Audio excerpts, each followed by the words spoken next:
So, good evening, ma'am. So, muna ako ang activity, ma'am, which is the color picker. So, as you can see, nakita niyo mga hex code sa current color na refresh na ako. And pag-enter na ako sa web, ay sa website. So, white, ma'am. Makita niyo mo din, ma'am, na yan. So, ang primary ay, ang default ani pag mag-sulod ka sa web, ay sa yung site is white.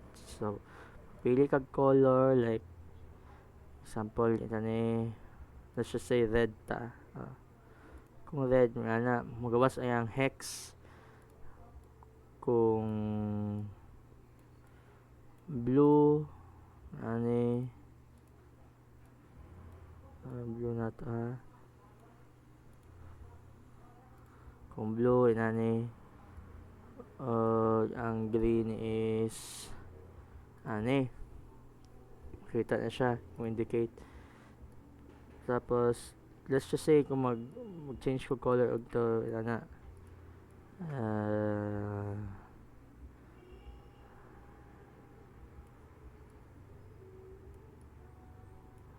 yellowish siya na color. Ano, so, unsa pagkuha na ako ni. So, dire mo makita, ma'am, ang iyang code o ang functionality. So, nadiri ang nag-import ta sa React, dire ang functionality sa app na dire. So, nadiri ang iyang header, which is katong nasa web, which is color picker. Tapos ang background color ani na color box, which is natong murag iya ang frame. Tapos dire ang iya ang color, ito na napili na to kung red, yellow, dire sa set color. Tapos ang color value na so dire mo connect siya dire na color value sa set color mo stop ay kung magpili ka og color, like example random na colors, let's just say na light gray or may light gray or light may tanaha.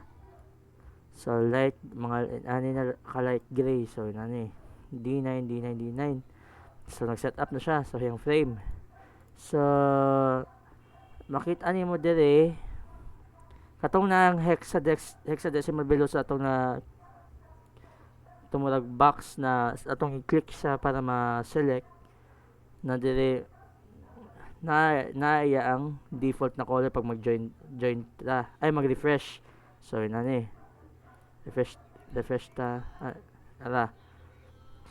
So mo na yung default color kapag kung mag-open ta sa iya ang color picker. So